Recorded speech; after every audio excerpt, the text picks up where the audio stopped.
assertions that are taken on faith. Come here, learn this, you'll do great. And there's no real studies to actually prove out is that the case. That's the issue. So problem number 5 is students don't seem to transfer soft skills. They call this the psychological assumption of liberal arts. Liberal arts classes are intended to teach critical thinking, which can be used to develop hard skills for a job. Now, if we go by studies like the one in the last section, we can conclude this assumption is false.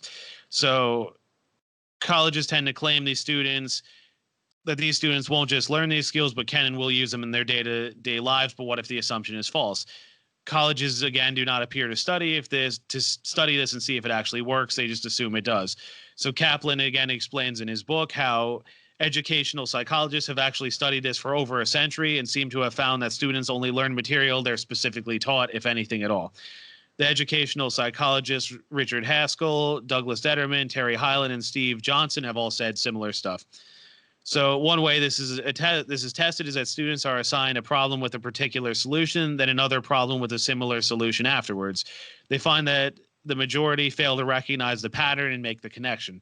They find that the rate of failure is higher if they include a time delay, if they distract the students with an unrelated problem, or if the problem is introduced by a different professor in a different context. So again, it's like students, they have that very rigid thinking, kind of like that guy from Harvard who I talked about last time, where it's like they're very good at conforming to what they're told, but then they have to go outside of that and they don't seem to be good at it. So another strategy is to ask students to apply their classroom skills outside the classroom. It's been found that in general they don't. Barry Leschowitz took hundreds of Arizona State University science students and tested whether they would apply the science skills they learned in the classroom to problems they read about in the paper. So, for example, he asked them if students that needed psychological counseling had poor dietary habits. Does this mean that they should eat better in order to resolve their psychological issues?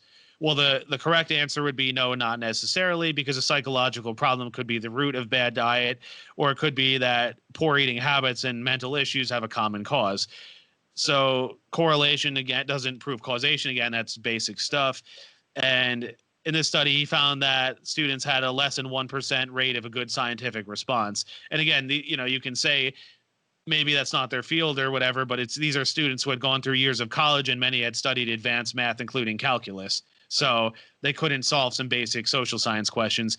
And again, in short, these sorts of studies find that students only seem to apply what they learn in their relevant fields and not really outside of it. So any thoughts or comments? When it comes to this, if we're talking about diverse ways of knowing, I don't think there's really diverse ways of knowing in general, but there's definitely multiple ways to teach different topics. Some people might want something more practical and example-wise. Some people might be able to just do something theoretically. It might be some kid grew up on a farm, so if he has some kind of mathematical problem put in some kind of example involving farm animals, it will just click for them, whereas somebody else might have been traveling all around the world, living in cities. So if you do some kind of thing about like airport transitions and things like that, for that same formula might click for that kid. So that I do understand and accept. But when you get into the whole issue of like, now we need diverse teachers. Oh, women in general, you say girls learn better from women. Discount the fact that from K through 12, it's like 95% female teachers or something like that. Yeah. But when you say now we need higher education, we need to have half and half male female. Are you saying despite that massive bias towards female teachers in K through 12, boys are still able to come out of that and still achieve a lot more from that K through 12 handicap that they've been getting? And let's say there actually is some sort of handicap and you're saying you want K through 12. Is that necessarily bringing up women, or is that handicapping the men who are in the university, or the boys or the males? Or are you going to go to the point to advocate for full-on segregation, where we just say they should be male schools with male teachers and female schools with female teachers? And then why don't you break it down further? It should be black female schools with black female teachers, white male schools with white male teachers only. Like, they have certain insights. Oh, if this is an Alabama school, it's only people from Alabama.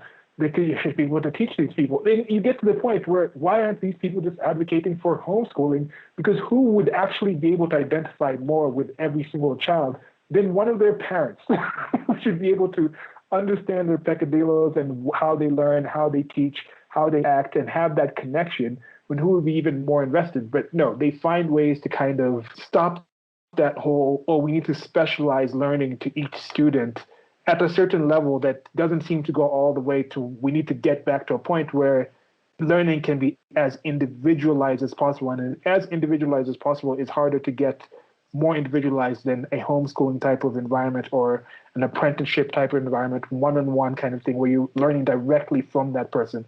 And not everything can be done in that way, but I think there's a lot more ways that can be done versus advertising and saying that coming to this factory schooling environment is truly the best way to do it.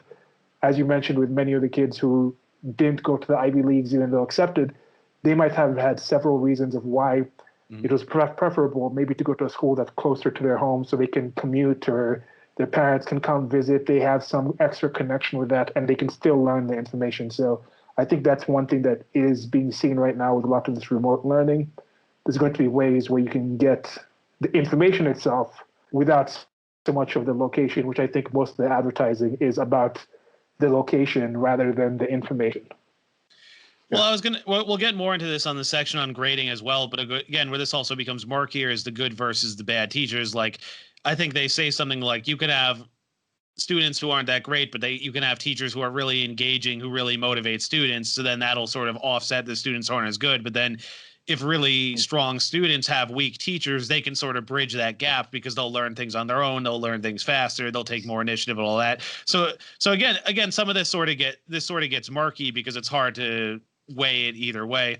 And the other thing to sort of add on to what you were saying, I sort of saw this in some restaurants as well, where certain cooks, they said they actually preferred working in smaller kitchens because they felt like one guy, I remember he said, I liked the small restaurants where it was me and like one or two other people, because it's like you have to learn how to do everything. Whereas in the bigger kitchens, things get very compartmentalized. Like you just do this station, then it's months or even years before you move up.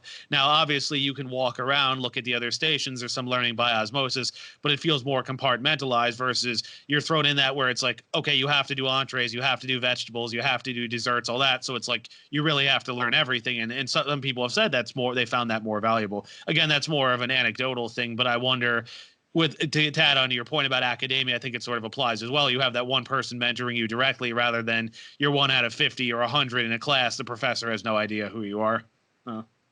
Yeah. And that is the way teachers. Yeah. I was thinking about with bad teachers. I saw this one meme where it's like, if I remember, I'll put it up on the screen or something, or leave it in the links. It was it's like my parent walks in and says, "Why are you watching my 600-pound life? I thought you were supposed to be on an online class in a meeting." And then the next line is, "My online PE teacher," and it's just the face of I saw that. Yeah, person. It's funny, yeah. Where you have some situations where this is a question I've asked people, like, can you have a really obese personal trainer? And yeah, the personal trainer can still understand everything about fitness and teach you accurate things about what to do to be fit. Like, you can have an alcoholic who teaches an Alcoholics Anonymous course. Yeah. You could have therapists who are just a mess at home, but they're great marriage therapists because they can understand everything that would help a marriage in general, but still not be able to do any of those things in particular. And that's why I'm thinking with teaching and learning, it's the information, stupid. It's not, oh, this person is white. Like, I don't care. Somebody can be white and come to Kenya and study the history of the Luya tribe and the language. Like, I don't know the language. I can understand some of the things when my parents speak it, but they can come, study, go to the countryside, talk to the Wazes and the Washoshos, that's the older people, the ancestors, and learn about the religions, the histories, how people believed and how the Luya tribe came to be. And they can teach me about that stuff, even though they're not genetically any bit of that, because they're able to acquire the information. Yeah. And that's what I'm saying. This is such a key part of just the human condition, our ability to just transfer information without having to have that as part of your lived experience, without having to be part of your genes. You can just take this piece and gift it to somebody else, pass it on it's continue through history. We can learn from people from thousands of years ago that we never actually met. These are the magnificent things. So we need to find better ways to keep that amazing thing.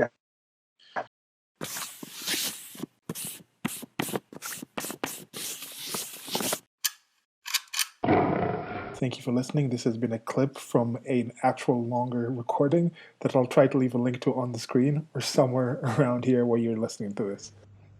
Presents. Presents. Presents. Presents. Peasants. Okay.